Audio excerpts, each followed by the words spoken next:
अस्सलाम वालेकुम। This is me अनमोल ज़हरा। और आज जो हम लोग बायोएनर्जेटिक चैप्टर नंबर 11 का जो टॉपिक पढ़ेंगे, डिस्कस करेंगे, वो हम पढ़ेंगे light independent reaction. Light independent reaction, ठीक है। जैसे कि हमने बायोएनर्जेटिक चैप्टर की ऑलमोस्ट 3 वीडियो जो है वो लेक्चर्स से कंप्लीट किए हैं। फर्स्ट 2 लेक्चर्स में हमने इंट्रोडक्शन के बारे में पढ़ा, थोड़ा नो हाउ हुआ कि बेसिकली बायोएनर्जेटिक चैप्टर जो है वो किस चीज़ से रिलेटेड है, ठीक है। उसके बाद जो है हम लोगों ने बेसिक टॉपिक्स पर आया, फोटोसिंथेसिस के बारे में पढ़ा, and then light dependent reaction, जबकि फोटोसिंथेसिस के 2 स्टेप्स होते हैं, हमने देखे थे। एक लाइट डिपेंडेंट रिएक्शन और एक लाइट इंडिपेंडेंट रिएक्शन, जो कि प्लांट सेल्स के अंदर होते हैं। प्लांट्स के लीव्स के अंदर जो सेल्स हैं उनके अंदर क्लोरोप्लास्ट एक ऑर्गेनेली होती है। उसमें उसका एक पार्ट होता है, सब पार्ट होता है, जैसे हम कहते हैं थाइलाकॉइड। थाइलाकॉइड के अंदर जो है ये लाइट डिपेंडेंट रिएक्शन होता है। एंड देन आज जो हम पढ़ेंगे वो लाइट इंडिपेंडेंट रिएक्शन है। ये भी फोटोसिंथेसिस, यानी फोटोसिंथेसिस के 2 स्टेप हैं। फोटोसिंथेसिस हमने कम्प्लीटली कवर नहीं की। लाइट डिपेंडेंट रिएक्शन में हमने फर्स्ट स्टेप पढ़ा था फोटोसिंथेसिस का, जिसमें सिर्फ और सिर्फ ATP और NADPH2 जो है वो बन रहे थे। अब जो लाइट इंडिपेंडेंट रिएक्शन है, इसमें हम क्या करेंगे, लाइट इंडिपेंडेंट रिएक्शन में फाइनल जो प्रोडक्ट है फोटोसिंथेसिस की वो बनेगी। किस तरह से बनेगी और ये प्रोसेस कहाँ पर होता है, लेट्स स्टार्ट। अब ये सेम जो है वो हम लोग थाइलाकॉइड बनाते हैं। थाइलाकॉइड जो है वो एक ऑर्गेनेली है जो कि डबल मेम्ब्रेन स्ट्रक्चर है, प्लांट के अंदर पाई जाती है, ठीक है। अब इसके अंदर जो है इसके स्ट्रक्चर्स हैं कुछ, उनमें से first structure is the thylakoid. ये जो डिस्क स्ट्रक्चर है इसे हम कहेंगे थाइलाकॉइड, ठीक है। अब यहाँ पर भी जो है थाइलाकॉइड जो है मौजूद है। ये पूरे स्ट्रक्चर को हम जो है वो ग्रेना कहते हैं, ग्रेनम, ठीक है। और जो ये स्पेस बिटवीन दिस थाइलाकॉइड और दिस ग्रेना जो है उसे हम बोलेंगे स्ट्रोमा, ठीक है। अब जो लाइट डिपेंडेंट रिएक्शन है वो इन डिस्क लाइक स्ट्रक्चर्स में जो है वो हो रहा था। ये पूरा हमने जो है लास्ट वीडियो में डिस्कस किया। अब जो लाइट इंडिपेंडेंट रिएक्शन है ये कहाँ पर होगा, लाइट इंडिपेंडेंट रिएक्शन स्ट्रोमा के अंदर जो है वो होता है, यानी ये जो फ्लूइड लाइक स्ट्रक्चर है इनसाइड दी क्लोरोप्लास्ट, उसके अंदर जो है वो लाइट इंडिपेंडेंट रिएक्शन जो है वो होता है, ठीक है। अब ये लाइट इंडिपेंडेंट रिएक्शन जो है उसे हम लाइट इंडिपेंडेंट रिएक्शन क्यों कहते हैं।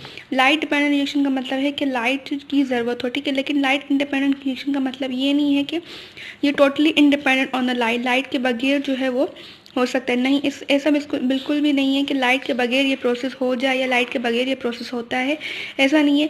लाइट इंडिपेंडेंट यहाँ पर जो वर्ड है उसका मतलब ये है कि ये प्रोसेस डायरेक्टली जो है वो लाइट की प्रेजेंस में नहीं होता। जैसे लाइट डिपेंडेंट रिएक्शन जो हो रहा था वो उसमें डायरेक्टली फोटॉन्स ऑफ दी सन जो है वो आ रहे थे, ठीक है, सन के फोटॉन्स आ रहे थे और डायरेक्टली जो है वो एक कर रहे थे ऑन थाइलाकॉइड, और इस तरह से जो है रिएक्शन प्रोसीड हो रहा था और ATP और NADPH जो है प्रोडक्ट बन रही थी।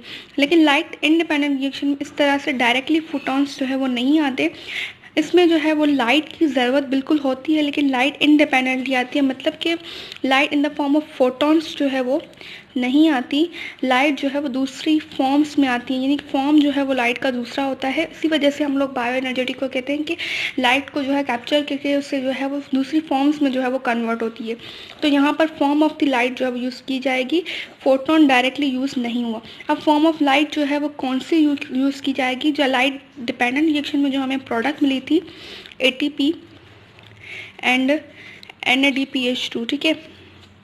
NADPH2 जो हमें मिला था, ये प्रोडक्ट मिली थी लाइट डिपेंडेंट रिएक्शन में, वही जो प्रोडक्ट बनी है ये प्रोडक्ट जो है वो मूव करेगी टूवर्ड्स स्ट्रोमा। और ये जो प्रोडक्ट है इस फॉर्म में जो है ये जो है लाइट को जो है इस तरह से जो है उन्होंने कैच किया हुआ, यानी ये लाइट की फॉर्म्स हैं, ये लाइट की फॉर्म में जो है वो आएंगी। यानी लाइट क्या है, एक एनर्जी है, तो ये दोनों जो है वो एनर्जी की फॉर्म्स हैं, ठीक है। इस फॉर्म में एनर्जी जो है वो आएगी लाइट इंडिपेंडेंट रिएक्शन में, लाइट आएगी लेकिन इन दोनों की फॉर्म में आएगी, जो कि लाइट डिपेंडेंट रिएक्शन की प्रोडक्ट्स हैं।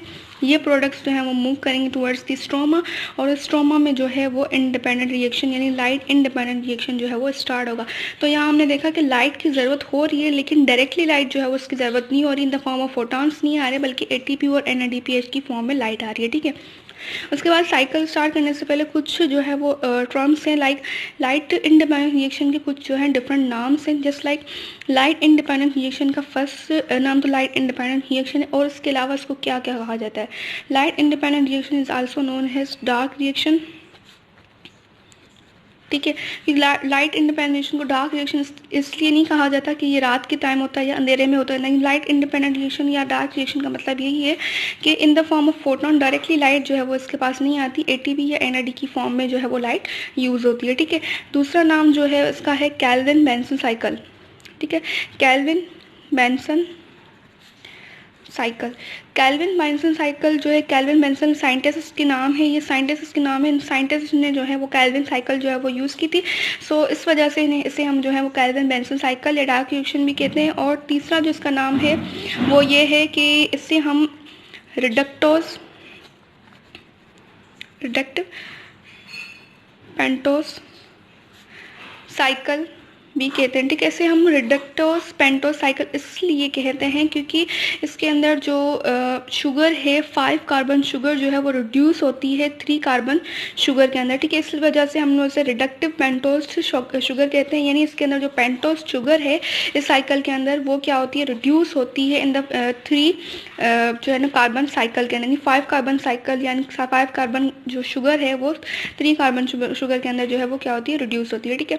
उसके अलावा इसे हम C3 साइकिल भी कहते हैं। C3 साइकिल से हम इसलिए कहते हैं क्योंकि इसमें अंदर जो फर्स्ट प्रोडक्ट बनती है, फर्स्ट प्रोडक्ट जो इस साइकिल के अंदर बनती है वो C3 यानी 3 कार्बन कंटेनिंग प्रोडक्ट होती है, इस वजह से हम लोग इसे C3 साइकिल भी कहते हैं। और ये जो है C3 प्लांट्स के अंदर जो है वो साइकिल पाई जाती है, यानी वो प्लांट्स जिसके अंदर जो है वो C3 प्लांट यानी C3 कार्बन जो कंटेनिंग प्लांट्स होते हैं उनके अंदर जो है ये साइकिल होती है, इसलिए C3 साइकिल जो है इसे कहा जाता है, और ये C3 प्लांट्स के अंदर होती है, ठीक है। C4 एंड C5 प्लांट यानी कैम्प प्लांट्स भी जो है वो होते हैं, लेकिन इनके बारे में हम इंशाल्लाह नेक्स्ट वीडियो में पढ़ेंगे। First we cover the C3 plants और C3 cycle. C3 cycle dark reaction भी कहते हैं, कैल्विन बेंसन साइकिल कहते हैं, रिडक्टिव पेंटोस साइकिल या C3 साइकिल, और the most specific name is the light independent reaction, जो कि लाइट के प्रेजेंस में ही होता है लेकिन डायरेक्टली यूज नहीं होती लाइट, ठीक है। उसके अलावा इसके अंदर जो है अगर हम देखें तो कौन कौन सी चीज़ों की रिक्वायरमेंट होती है, तो चीज़ों रिक्वायर्ड ये होती हैं कि टोटल इसके अंदर मेन जो है वो 13 रिएक्शंस होते हैं और 11 एंजाइम्स जो है इस चीज़ में जो है वो यूज़ होती हैं, यानी एंजाइम का जो यूजेज है वो 11 एंजाइम्स यूज़ होते हैं, ठीक है। अब हम लोग जो है ना इसके स्टेप्स पर आते हैं कि बेसिकली इस साइकिल के अंदर स्टेप्स जो है वो कितने के यानी हम लोग साइकिल पे आते हैं, साइकिल को स्टार्ट करते हैं। C3 साइकिल जो है वो बेसिकली 3 स्टेप्स में जो है वो कवर होती है, पूरी साइकिल 3 स्टेप्स में होती है। First step is the carboxylation, ठीक है, सबसे पहले कार्बोक्सिलेशन होती है। Number 2 is the reductive phase and number 3 is the regeneration phase, ठीक है। अब एक एक करके हम लोग इसे सॉल्व करेंगे कि ये फेज जो है वो क्या होता है। उससे पहले जो है मैं कुछ टर्म्स जो है वो इसमें दिए हुए वो मैं अगर आप लोगों को समझा दूं। जस्ट लाइक यहाँ पर लिखा हुआ RUBP, ठीक है, यानी ये क्या है, ये इसका फुल फॉर्म है रिबुलोस बाय फॉस्फेट या रुबलोस बिसफॉस्फेट भी इसे कहा जाता है। रुबलोस बिसफॉस्फेट या 1,5 रुबलोस बिसफॉस्फेट, ये जो कंपाउंड है इसके अंदर जो है वो यूज़ किया जाता है, यानी स्टार्टिंग कंपाउंड जो इसके अंदर है, स्टार्टिंग कंपाउंड वो ये RUBP है। RUBP जो है एक लोस मीन्स शुगर, ये एक शुगर है 1,5 रुबलोस बाइफॉस्फेट।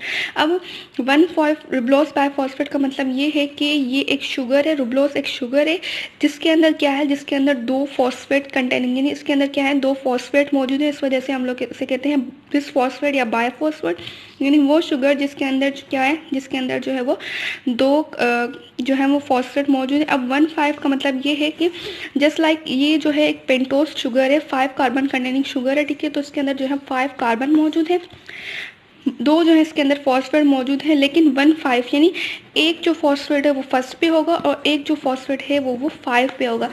इस वजह से स्ट्रक्चर की वजह से इसका नाम है रुबलोस बाइफॉस्फेट, ठीक है। केमिस्ट्री में मोस्टली हम लोग ये जो है नॉमेनक्लेचर पढ़ते हैं कि किस तरह से जो है वो ये अरेंजमेंट है, ठीक है। तो ये था। अब हम लोग स्टार्ट करते हैं साइकिल में जो है वो आपको थोड़ी यहाँ पर बता देती हूँ। सबसे पहला जो फेज़ था वो कार्बोक्सिलेशन का फेज़ था। कार्बोक्सिलेशन का नेट जो मतलब है वो ये है कि फिक्सेशन ऑफ कार्बन डाइऑक्साइड, ठीक है, यानी एटमॉस्फेरिक कार्बन डाइऑक्साइड जो है वो फिक्स होगी इस फेज के अंदर, कार्बोक्सिलेशन के अंदर, फिक्सेशन ऑफ कार्बन डाइऑक्साइड, ठीक है। सबसे पहले क्या होगा, यहाँ पर कार्बन डाइऑक्साइड मौजूद है, ठीक है। कार्बन डाइऑक्साइड जो है वो एटमॉस्फेयर से आएगी, इसके साथ जो है वो क्या, ये जो 5 कार्बन कंपाउंड कंटेनिंग कंपाउंड था RUBP, या जिसे हम कहते हैं 1,5 रिबोलोस 5 फॉस्फेट, जो है वो क्या करेगा, इस कार्बन के साथ अटैच होगा या इसके साथ रिएक्शन करेगा।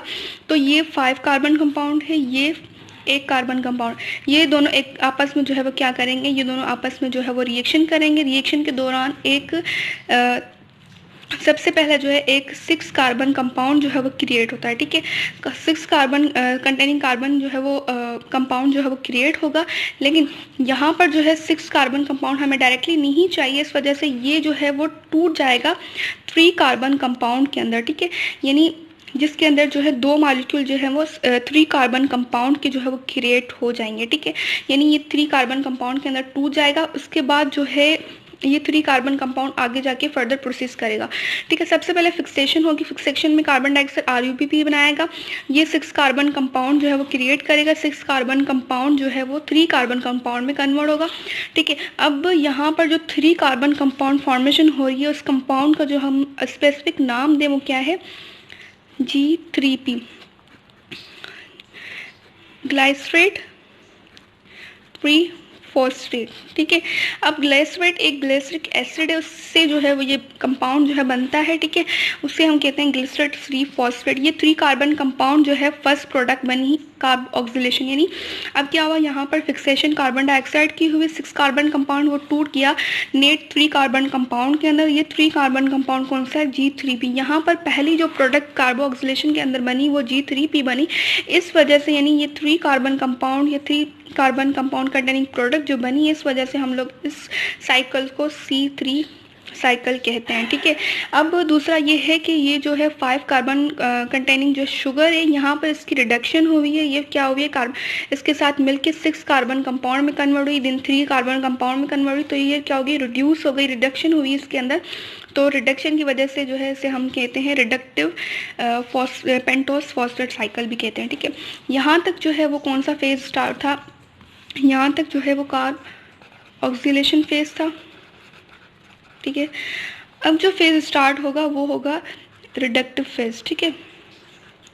अब ये रिडक्टिव फेज जो है वो क्या होगा, ये जो G3P बना है, यानी G3P या 3 कार्बन कंपाउंडिंग कंटेनिंग जो कंपाउंड बना है, C3 साइकिल बनी है, C3 कंपाउंड जो बना है वो क्या करेगा, in the presence of ATP, जो ATP वहाँ से आई थी, यानी जो लाइट डिपेंडेंट रिएक्शन से जो ATP और NADP आई थी, वो ATP NADP, अब इसके कितने मॉलिक्यूल होंगे वो बात की बात है, लेकिन इसके अंदर जो ATP और NADPH, ठीक है, ये NADPH जो है ये क्या करेंगी, ये इस फेज में इन्वॉल्व होंगी, ये इस फेज में जो इन्वॉल्वेशन करेंगी, अपनी इन्वॉल्व करके ये खुद को रिड्यूस करेंगे। इस फेज को रिडक्शन इसलिए क्या किया जाता है, क्योंकि इसके अंदर जो है वो ATP और NADPH जो है वो रिड्यूस होंगी। अब क्या होगा, सॉरी, यहाँ पर जो है वो रिडक्शन होगी, ठीक है। ATP और NADPH जो है वो क्या होंगी, ये इन्वॉल्व होंगी इन दोनों फेज के अंदर। यहाँ पर जो G3P है वो क्या होगा, यहाँ पर G3P रिड्यूस हो रहा है, ठीक है। यहाँ पर यानी ये जो है वो रिड्यूस होंगे, इसके अंदर जो G3P है वो रिड्यूस होगा और कन्वर्ट हो जाएगा GA3P के अंदर, ठीक है। GA3P यानी ग्लाइसरेट अल्डिहाइड 3 फॉस्फेट। यहाँ पे अल्डिहाइड जो है, क्योंकि यहाँ पर जो है ग्लाइसरेट फेज है, तो यहाँ पर ये वाला कंपाउंड जो है था, ठीक है, ये एक एसिडिक कंपाउंड था। ये जो ग्रुप है ये कन्वर्ट हो जाएगा अल्डिहाइड ग्रुप, यानी इस ग्रुप के अंदर जो है वो कन्वर्ट हो जाएगा, ठीक है। ये अल्डिहाइड ग्रुप है, इसके अंदर जो है ये कन्वर्जन हो जाएगी, ये मॉलिक्यूल बनेगा, ठीक है। देन जो है वो क्या होगा, ये कंपाउंड बनेंगे, देन जो है ये कंपाउंड जो है वो कन्वर्ट हो जाएगा अगेन जो है वो G3P के अंदर, ठीक ठीक है। Ga3P बना, अब ये Ga3P अगेन जो है अब जो होगा वो क्या होगा, अब जो है वो रीजनरेशन का फेज स्टार्ट होगा। रीजनरेशन फेज के अंदर जो है वो क्या होगा, इसकी जो है वो टोटल 6 मॉलिक्यूल्स जो है वो बनेंगे, ठीक है। 6 जो है मॉलिक्यूल्स बनेंगे। अब 6 मॉलिक्यूल्स में 5 मॉलिक्यूल्स जो है वो रीजनरेशन फेज में चले जाएंगे और एक जो मॉलिक्यूल है वो ग्लूकोज की फॉर्मेशन में जाएगा, ठीक है। अब मैं साइकिल दिखाती हूँ आपको बुक से, जस्ट लाइक अब क्या होगा, इनपुट में जो है कार्बन डाइऑक्साइड जो इसके 3 मॉलिक्यूल्स जो है वो एटमॉस्फेरिक जो है कार्बन डाइऑक्साइड आई, इसकी फिक्सेशन होगी। यहाँ पर जो है वो RUBP जो है वो इससे कंबाइन होगा। पहले जो है वो 6 कार्बन कंपाउंड यहाँ पर शो नहीं हुआ, लेकिन 6 कार्बन कंपाउंड बनेगा, देन जो है वो कन्वर्ट हो जाएंगे 3 कार्बन कंपाउंड के अंदर, ठीक है। 3 कार्बन कंपाउंड जो है वो कन्वर्ट हो जाएगा 1,3 बाय फॉस्फोग्लाइसरॉल्डिहाइड, ठीक है। ये जो है वो सेम जो है यही कंपाउंड है Ga3P। Ga3P के डिफरेंट नाम यहाँ पर दिए गए हैं, ये रहा Ga3P या DHAP, ये सारे जो हैं एक ही नाम है, ठीक है। यहाँ पर जो है Ga3P बना, सेम जो है यहाँ पर क्या हुआ, ATP यहाँ पर भी यूज़ हुई, यहाँ पर भी ATP और NADP जो है वो यूज़ हुई है।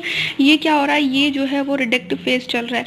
अब जो है वो क्या होगा, अब जो रिडक्टिव फेज कंप्लीट होकर रीजनरेशन फेज स्टार्ट होगा। सेम जो है G3P जो है वो मॉलिक्यूल बना, इनमें से एक मॉलिक्यूल जो है वो ग्लूकोज की फॉर्मेशन के लिए गया, बाकी जो मॉलिक्यूल्स हैं वो कहाँ गए, वो जो है वो सेम जो है वापस से इस पेंटोज शुगर की जो है वो रीजनरेशन के लिए चले गए, ठीक है। यहाँ पर क्या हो रहा है, यहाँ पर जो है वो सेम जो है ATP जो है वो मतलब ATP यूज़ होकर ADP जो है वो बना रही है, ठीक है। तो ओवरऑल जो कैल्विन साइकिल है उसका बेस ये है कि यहाँ पर जो है वो ग्लूकोज मॉलिक्यूल जो है उसकी फॉर्मेशन होगी, ग्लूकोज या फिर जो दूसरे ऑर्गेनिक कंपाउंड्स है जैसे लाइक ग्लाइसोल हो गया, फैटी एसिड वगैरह जो इनकी फॉर्मेशन होगी, देन वो जाएंगे वो कन्वर्ट होंगे सुक्रोज के अंदर, एंड देन जो है वो for the purpose of energy, for the purpose of food जो है वो प्लांट्स या जो है वो यूज़ करेंगे, ठीक है। तो ये पूरी जो है वो साइकिल थी।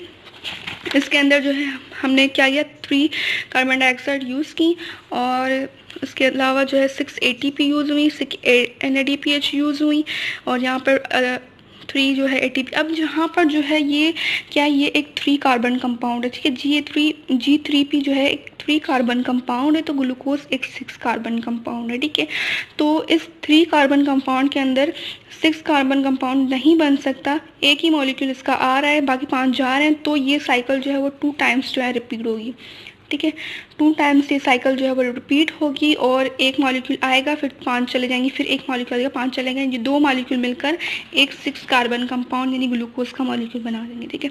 So that's was all about Calvin cycle.